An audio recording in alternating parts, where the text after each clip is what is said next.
Assalamu alaikum wa rahmatullahi wa barakatuh. Bienvenue sur Révélation de l'Islam. Dans cette vidéo, nous allons ensemble explorer des enseignements précieux de l'Islam qui, Inch'Allah, renforceront votre foi et apporteront de la lumière dans votre vie. Bienvenue dans ce voyage spirituel où nous explorerons ensemble les signes profonds de l'ointement divin, des marques subtiles qui témoignent de la grandeur d'Allah dans la vie de ses élus. Si tu te sens appelé, si ton cœur cherche des réponses, peut-être que tu es en train de découvrir des vérités plus grandes, des révélations qui dépassent le quotidien. Aujourd'hui, nous allons plonger dans les signes qui prouvent que tu es un élu, que tu fais partie de ce que Dieu a choisi pour une mission divine. Ces signes ne sont pas seulement visibles aux yeux extérieurs, mais profondément ancrés dans ton âme, dans ta quête de foi. Ensemble, nous découvrirons comment la sérénité inébranlable, l'appel incessant à l'action divine, l'intuition spirituelle et la pureté de l'intention forment l'essence même de cet ointement divin.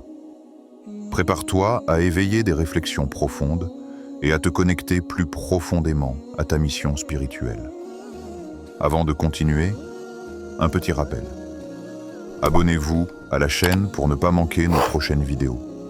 Si ce que vous voyez vous plaît, un like serait grandement apprécié et n'hésitez pas à partager vos réflexions en commentaire. Merci pour votre soutien continu. 1. La sérénité.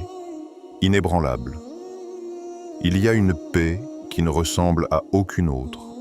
Une paix qui n'est pas influencée par les vagues extérieures de la vie. Cette paix est un reflet direct de la foi profonde, une tranquillité qui s'ancre dans le cœur, peu importe ce que le monde extérieur nous réserve. Ceux qui sont choisis par Allah, ses élus, sont dotés d'une sérénité inébranlable, un signe indéniable de leur connexion divine. Cette paix n'est pas le fruit du confort ou de l'absence de difficultés, bien au contraire. Elle se révèle dans l'adversité, dans les moments où tout semble s'effondrer autour d'eux. Nous vivons dans un monde où le tumulte est omniprésent. Les défis, les épreuves, les incertitudes de la vie peuvent nous secouer, nous faire vaciller. Cependant, ceux qui sont choisis ne se laissent pas emporter par ces tempêtes. Ils restent fermement ancrés dans leur foi. Leur cœur est un sanctuaire que rien ne peut perturber. Cette sérénité, que l'on pourrait comparer à une mer calme après une tempête furieuse, devient leur pilier. C'est une tranquillité que seule une âme sincère, purifiée par l'adoration et la dévotion, peut atteindre. C'est important de comprendre que cette paix n'est pas simplement l'absence de troubles externes. Il ne s'agit pas de fuir la réalité ou de se retirer du monde. Non, cette sérénité est bien plus profonde. Elle est intérieure. Elle provient de la certitude que, quelle que soit la difficulté ou la douleur, Allah est là, qu'il guide chaque pas et qu'il est toujours en contrôle. La véritable paix vient du fait que, dans les moments les plus sombres, tu sais que tu n'es pas seul. Tu es soutenu, enveloppé dans la miséricorde divine. Et c'est cette certitude qui fait toute la différence. Ceux qui sont choisis et qui ont ce lien profond avec Allah comprennent qu'ils sont des instruments de sa volonté. Ils ne cherchent pas à comprendre toutes les épreuves ou pourquoi elles surviennent, mais ils font confiance à Allah. Ils savent que chaque épreuve est une occasion de renforcer leur foi et leur patience. Et dans cette confiance, cette foi, cette soumission complète, naît une paix qui les rend plus forts que les tempêtes elles-mêmes. L'histoire du prophète Ayoub, paix soit sur lui, illustre magnifiquement cette notion de sérénité divine dans la souffrance. Ayoub était un homme béni, possédant une grande richesse, une famille nombreuse et une santé impeccable. Cependant, Allah, dans sa sagesse, a voulu tester Ayoub, lui enlevant tout ce qu'il avait. Ses biens furent détruits, ses enfants périrent et il tomba malade de manière dévastatrice. Pourtant, à travers toute cette souffrance, Ayoub ne perdit jamais sa foi. Sa patience et sa tranquillité intérieure furent exemplaires. Quand Allah l'a testé, il lui a posé cette question. « As-tu oublié ta souffrance, Ayoub ?» Ayoub, sans hésiter, répondit « Non, Seigneur, mais j'ai trouvé en toi ma paix. » C'est dans cette réponse que réside l'essence de cette sérénité inébranlable. Ayoub n'a pas demandé la fin de ses épreuves. Il n'a pas imploré pour la restauration de ses biens ou la guérison immédiate. Il a simplement reconnu que la paix qu'il cherchait ne venait pas de ses circonstances, mais de sa relation avec Allah. C'est là un enseignement profond pour nous tous. La véritable paix vient de la certitude que, peu importe ce que l'on traverse, Dieu est là, et tout ce qui se passe est dans sa parfaite sagesse. Maintenant, pose-toi cette question. Dans ton propre cœur, as-tu déjà ressenti cette paix intérieure qui semble venir d'un endroit plus profond, même quand les vents de la vie soufflent fort autour de toi? Comment peux-tu cultiver cette sérénité divine, cette tranquillité qui reste même dans l'adversité? Peut-être que tu as déjà traversé des moments difficiles, des épreuves qui semblaient insurmontables, mais dans ces moments, as-tu été capable de t'ancrer dans ta foi, de trouver refuge en Allah? Parfois, la vie nous pousse à nous remettre en question, mais c'est précisément dans ces moments-là que la paix intérieure peut surgir. Si nous avons confiance que chaque épreuve est un moyen de purification, un moyen d'atteindre une tranquillité encore plus profonde. La question essentielle ici est comment transformes-tu ta perception des difficultés? Es-tu capable de les voir comme des opportunités de renforcer ta foi, d'approfondir ton lien avec Allah et, à travers cela, de trouver une paix qui dépasse tout ce que le monde peut offrir? C'est une question que chacun de nous doit se poser. Et la réponse réside dans la manière dont nous réagissons aux épreuves qui se présentent à nous. Dites dans la section de commentaires « Allah est grand ». 2. L'appel incessant à l'action divine. Dans la vie de ceux qui sont choisis par Allah, un appel intérieur résonne constamment. Cet appel n'est pas simplement une pensée passagère, une aspiration éphémère, mais une véritable mission divine. Ceux qui sont touchés par l'ointement divin ressentent en eux-mêmes cette pression douce mais persistante, un besoin constant de faire le bien, de se lever chaque jour pour servir et guider. Ce n'est pas une simple envie de faire quelque chose de bien, mais un engagement profond envers la volonté divine. Ils sont conscients que leur existence n'est pas simplement pour eux-mêmes, mais pour un but plus grand. Ce désir d'agir pour Allah n'est pas une simple impulsion ou un réflexe passager. C'est une poussée inexorable qui guide chaque décision, chaque mouvement dans leur vie. Ils sont des instruments, des canaux de la volonté divine, et leur action se manifeste dans chaque aspect de leur vie. Que ce soit dans leurs relations avec les autres, dans leurs actes quotidiens, ou même dans les moments de solitude, ils sont poussés à incarner la foi par leurs actions. Leur existence devient une quête incessante pour servir, pour transformer le monde autour d'eux, en accomplissant des actes qui reflètent la lumière d'Allah. Il est important de comprendre que cet appel à l'action ne se limite pas à des grandes œuvres spectaculaires. Non, cet appel peut se manifester dans les moments les plus simples, dans les gestes quotidiens. Peut-être qu'il se cache dans un sourire sincère à un inconnu, dans un mot de réconfort à un ami en difficulté, ou dans l'effort quotidien pour vivre selon les principes divins. Ce qui distingue ceux qui sont choisis, c'est qu'ils ne cherchent pas à recevoir des éloges ou à être vus, mais agissent seulement dans le but de plaire à Allah. Lorsque l'on suit cet appel, on ne fait pas qu'accepter passivement ce qui arrive. On transforme activement la vie autour de soi. On ne laisse pas la vie nous emporter, mais on saisit chaque opportunité pour faire une différence, aussi petite soit-elle. L'appel à l'action divine est un moteur de transformation, non seulement de soi, mais du monde entier. Chaque acte devient un moyen de purifier notre âme. et de rapprocher l'humanité d'Allah. Chaque instant devient une chance de refléter sa lumière et d'incarner ses principes. Cet appel à l'action est inéluctable. Il est une partie intégrante de l'identité de ceux qui sont choisis. Il ne peut être ignoré. Lorsqu'on le ressent, il nous pousse à être meilleurs, à être plus conscients de notre impact sur le monde, à redéfinir ce que signifie réellement être vivant et à travailler sans relâche pour construire un monde qui reflète les valeurs divines. L'histoire de Salama, qu'Allah l'agrée, est un parfait exemple de cette réponse à l'appel divin dans les moments de douleur et de perte. Salama a traversé l'une des épreuves les plus difficiles qu'une personne puisse vivre, la perte de son mari. Son cœur était brisé et elle se retrouvait plongée dans une tristesse insondable. Cependant, au lieu de se laisser submerger par sa douleur, elle a répondu à l'appel d'Allah en se tournant vers le service divin. Elle n'a pas cherché à fuir la réalité de sa souffrance. Elle a traversé sa douleur avec patience et dignité, mais ce qui la rend unique est ce qu'elle a fait avec cette douleur. Elle a choisi de ne pas se concentrer uniquement sur elle-même, mais de diriger son énergie vers le service des autres. Elle est devenue un modèle de résilience et de foi active, en incarnant la manière dont un croyant peut se tourner vers Allah même dans les moments de grande souffrance.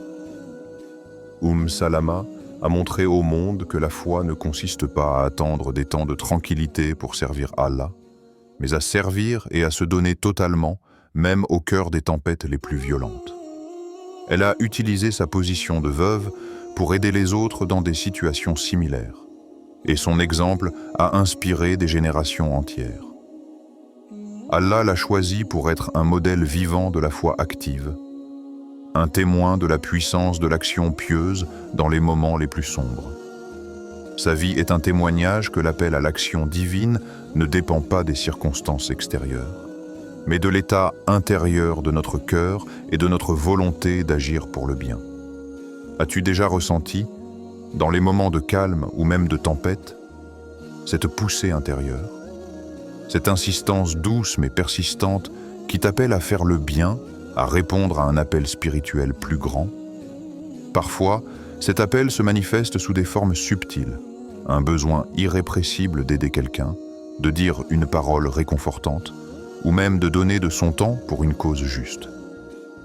Mais d'autres fois, il peut surgir dans des moments de calme, nous poussant à réfléchir profondément à la manière dont nous agissons dans le monde. La question que tu dois te poser, et qui a le pouvoir de changer la direction de ta vie, est la suivante. Comment réponds-tu à cet appel chaque jour? Est-ce que tu attends des moments spéciaux, ou est-ce que tu saisis les petites occasions de la vie quotidienne pour répondre à la volonté divine, pour faire le bien autour de toi? Chaque geste, aussi petit soit-il, peut être une manifestation de cet appel divin, un acte de transformation dans un monde qui en a profondément besoin. Penses-tu que tu agis activement pour Allah, ou que tu restes passif face à cet appel? Comment peux-tu, dès aujourd'hui, prendre des actions concrètes qui sont alignées avec cet appel spirituel, même si elles semblent modestes aux yeux du monde? Le véritable changement commence par l'action, et chaque action compte dans le grand plan d'Allah. 3. L'intuition spirituelle surhumaine. Il existe un don rare, une bénédiction que ceux qui sont choisis par Allah reçoivent, une intuition spirituelle qui dépasse les limites de la compréhension humaine. Ce n'est pas une simple logique, ni une réflexion rationnelle, mais une perception qui transcende l'intellect. Ce don divin permet à l'âme de voir ce que les yeux matériels ne peuvent apercevoir, de saisir ce que l'esprit humain ne peut comprendre. C'est une compréhension profonde des vérités spirituelles, une capacité à percevoir le monde sous un angle totalement différent, un regard qui touche l'essence des choses. Ceux qui sont dotés de cette intuition spirituelle ne se contentent pas des apparences extérieures. Il ne se laisse pas influencer par la surface des événements.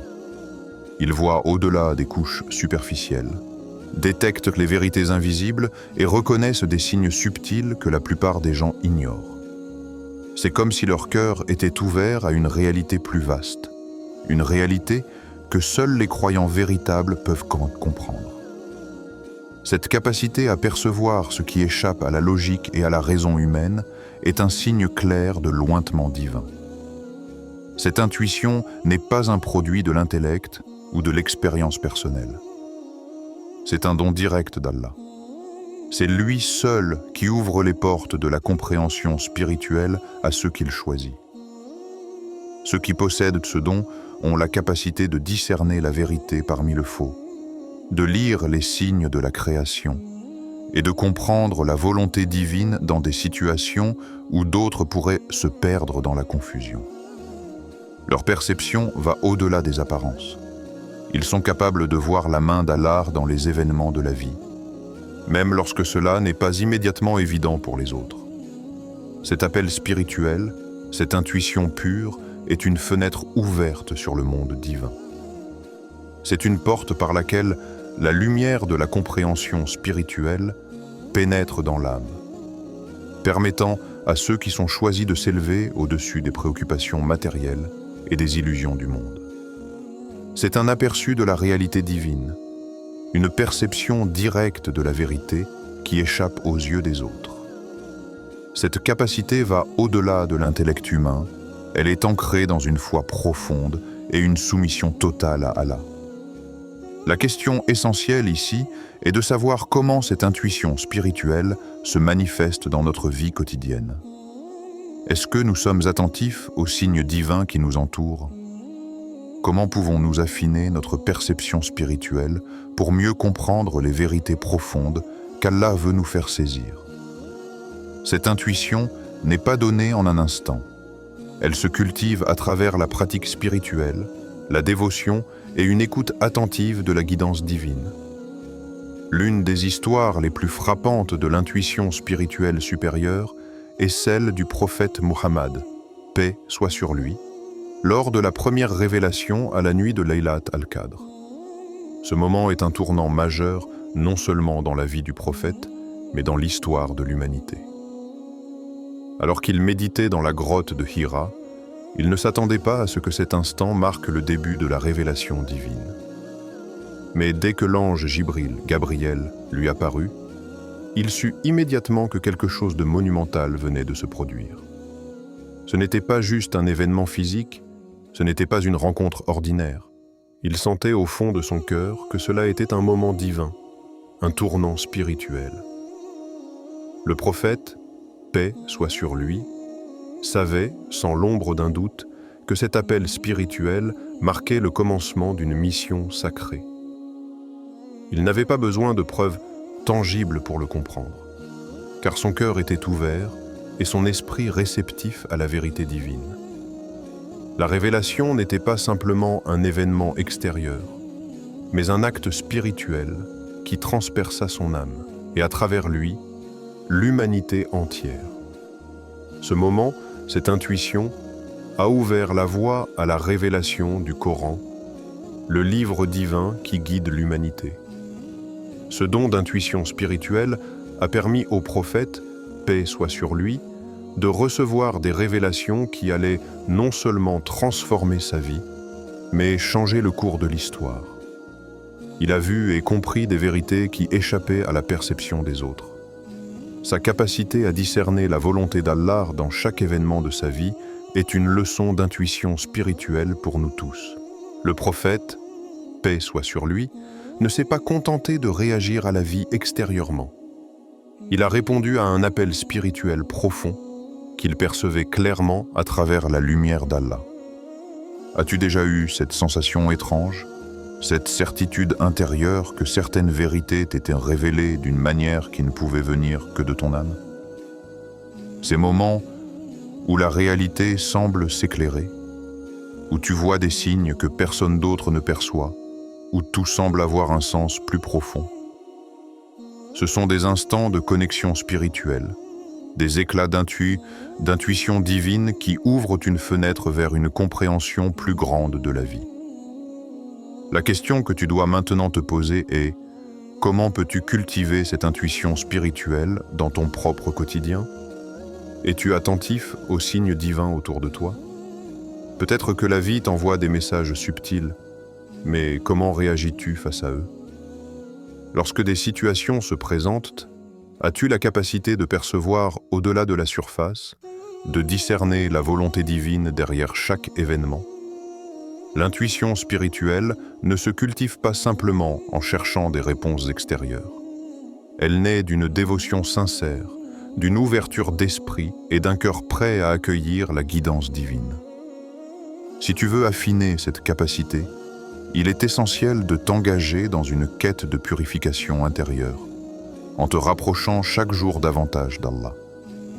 Cela signifie prêter attention aux signes subtils, chercher à comprendre le monde à travers une lentille spirituelle et toujours faire confiance à cette voix intérieure qui, lorsque tu es aligné avec la volonté divine, te guide vers la vérité. Avant de continuer, un petit rappel. Abonnez-vous à la chaîne pour ne pas manquer nos prochaines vidéos. Si ce que vous voyez vous plaît, un like serait grandement apprécié et n'hésitez pas à partager vos réflexions en commentaire.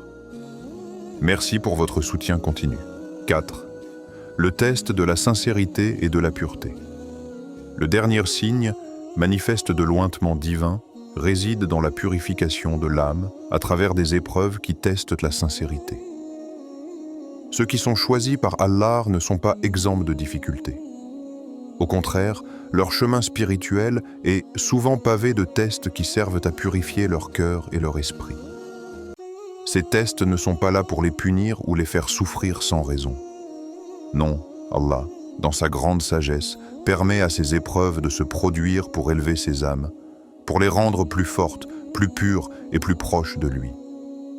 Ce sont des épreuves destinées à raffiner leur foi et à faire briller leur sincérité. À travers ces moments de souffrance et de test, leur foi est transformée. Ils sont forgés par l'adversité, leur sincérité se manifeste pleinement et ils deviennent des exemples vivants de l'humilité et de la pureté de l'intention.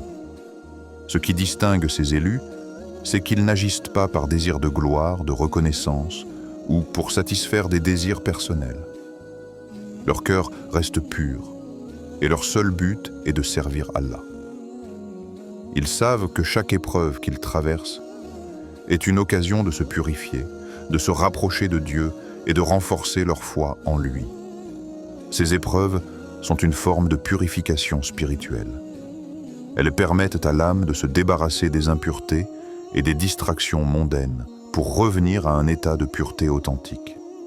Lorsque ceux qui sont choisis par Allah traversent des périodes de difficulté, ils ne se concentrent pas sur leurs souffrances ou leurs pertes. Au lieu de cela, ils se tournent vers Allah, cherchant à purifier leurs intentions et à renforcer leur sincérité. Leur objectif n'est pas de s'attirer des éloges ou d'obtenir des récompenses visibles, mais de satisfaire leur Seigneur, d'agir pour le bien de l'âme dans un acte pur de dévotion. Les tests de sincérité ne sont pas toujours évidents aux yeux du monde. Parfois, ils se manifestent dans les petites choses, dans les décisions quotidiennes, dans les choix de vie qui ne sont pas vus par les autres, mais qui sont faits uniquement pour plaire à Allah. Ces actes de pureté spirituelle ne cherchent pas la reconnaissance ou la récompense immédiate.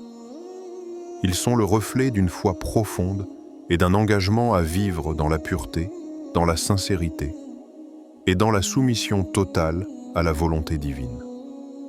Un exemple frappant de sincérité et de pureté face à l'épreuve est celui d'Abu Bakr al-Siddiq, qu'Allah l'agrée, le premier calife de l'islam. Abu Bakr, l'un des compagnons les plus proches du prophète Muhammad, paix soit sur lui, incarne la pureté du cœur et la sincérité. Lors de l'hégire, la migration vers Médine, alors que le prophète et ses compagnons étaient persécutés à la Mecque, Abu Bakr a été mis à l'épreuve de manière profonde. Il a quitté sa maison, ses biens et tout ce qu'il connaissait pour suivre le prophète vers Médine. Mais ce qui distingue Abou Bakr, c'est sa simplicité et sa pureté dans l'acte. Au moment de la migration, alors qu'ils étaient poursuivis par les ennemis de l'islam, Abou Bakr n'a pas cherché à se mettre en avant. Il n'a pas cherché à être vu ou à obtenir une reconnaissance. Sa foi, son dévouement et sa sincérité envers Allah étaient évidents. Il était prêt à tout sacrifier, non pas pour une gloire personnelle, mais pour soutenir la cause d'Allah et accompagner le prophète dans cette mission divine. Au cours de cette migration, Abou Bakr a fait preuve d'une patience et d'une tranquillité exceptionnelles, malgré les risques et les dangers. Il a montré par ses actions que la sincérité spirituelle ne dépend pas des circonstances extérieures. Ce n'est pas dans les moments de confort que la sincérité se teste, mais dans les moments de difficulté et d'incertitude. Abou Bakr a traversé l'épreuve de l'hégire non pas en cherchant à briller ou à recevoir des éloges, mais avec l'intention pure de servir Allah et de soutenir la mission du prophète. Ce dévouement sincère et cette pureté d'intention sont ce qui l'a élevé dans les rangs des plus honorés dans l'histoire de l'islam. Maintenant, prends un moment pour réfléchir à la pureté de ton intention dans tout ce que tu fais. Lorsque tu agis, que ce soit dans ta vie quotidienne ou dans tes moments de prière, cherches-tu sincèrement à plaire à Allah? Ou est-ce que parfois des désirs mondains viennent brouiller cette intention pure? Les actions extérieures sont faciles à observer, mais la pureté intérieure est beaucoup plus subtile. Comment évalues-tu la sincérité de ton cœur? Est-ce que tu fais ce que tu fais pour obtenir la reconnaissance des autres ou pour satisfaire tes propres désirs? Ou bien agis-tu uniquement pour plaire à Allah, indépendamment de ce que le monde pourrait dire ou penser? Il est facile de se perdre dans la recherche de la reconnaissance externe, mais la véritable récompense réside dans la pureté de l'intention. Comment peux-tu purifier tes actions et tes pensées pour qu'elles soient entièrement dirigées vers Allah? Que peux-tu faire, à partir de maintenant, pour t'assurer que chaque acte que tu accomplis, aussi petit soit-il, est fait avec la sincérité de cœur et la pureté d'intention? Chaque jour qui passe, chaque épreuve que tu surmontes, chaque acte de bien que tu accomplis, est une chance de renforcer ton lien avec Allah et de répondre à cet appel divin. En reconnaissant ces signes, tu ne fais pas seulement un voyage spirituel, mais tu t'engages dans une mission divine, un chemin qui t'élève et purifie ton âme. N'oublie jamais que la sérénité, l'action, l'intuition et la sincérité ne sont pas des accidents dans la vie des élus, mais des bénédictions de la part d'Allah, des témoignages visibles de sa guidance. Alors, chaque jour, sois conscient de tes intentions et de tes actions, et rappelle-toi que même dans les moments de doute, tu fais partie de ce plan divin plus grand que toi. Que ton cœur reste pur et ton esprit éveillé, pour reconnaître ces signes et accomplir ta mission. Que la paix d'Allah t'accompagne sur ce chemin lumineux. Avant de terminer, si cette vidéo vous a été utile et que vous souhaitez continuer à apprendre et grandir dans la foi, n'oubliez pas de vous abonner à Révélation de l'Islam et d'activer la cloche pour recevoir toutes nos nouvelles vidéos.